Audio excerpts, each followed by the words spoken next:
Hi, I'm Lori Clemmons, and today I want to talk about one of the most powerful tools we have in our healing journey, and that is compassion.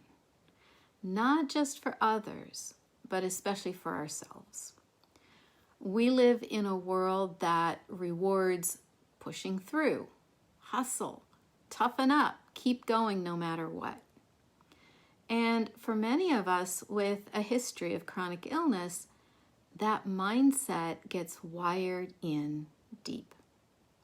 So even when our bodies might be begging us to rest, even when our nervous system might be stuck in overdrive, there's this voice inside that says, you should be doing more. You're falling behind. Why can't you just push through? And I've heard that voice too. But one of the biggest shifts that I made in my own healing journey, and one that I now teach in my book, Rewire Your Wellness, was learning to respond to that voice with compassion instead of criticism.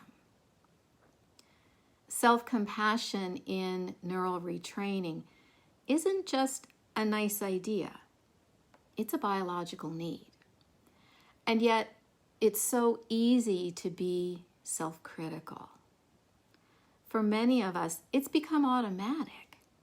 That inner voice that questions and criticizes or compares. It shows up without invitation. And because we've heard it for so long, maybe since childhood, it can feel like the truth. But it's just a habit, a protective one even. The brain thinks that being hard on ourselves will motivate us to keep safe. When we speak to ourselves with compassion, we're helping the brain and the body to feel safe again. We're telling the limbic system, it's okay, you're not in danger. You're allowed to rest. You're allowed to heal. And that safety opens up the door to neuroplasticity. In my book, I take a deeper dive into this idea because I know how hard it is. It's often easier to show compassion to someone else than it is to give it to ourselves. To say to a friend, you've been through a lot. You're doing okay. It's okay to slow down and take a breath. But saying that to ourselves, it takes practice.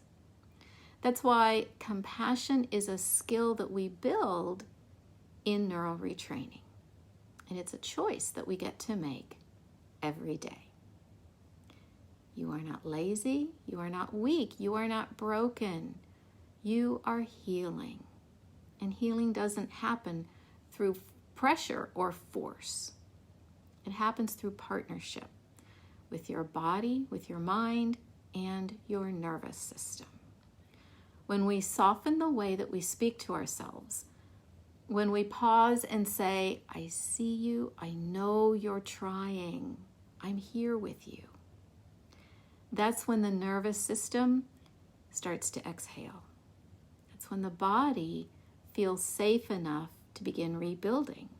That's when real change starts. So today, I invite you to choose self-compassion. Just one small moment of it. Pause when the self-criticism creeps in and ask, what would I say to someone I love? And then say that to yourself. If you want to explore this more deeply, I walk you through how to build a compassionate relationship with yourself, step by step, in Rewire Your Wellness. This approach isn't about forcing or fixing. It's about partnering with your own healing, and that begins with self-compassion. Thanks for being here with me. If this message spoke to you, feel free to share what it brought up for you in the comments. I'd love to know how compassion is showing up for you in your journey. Bye for now.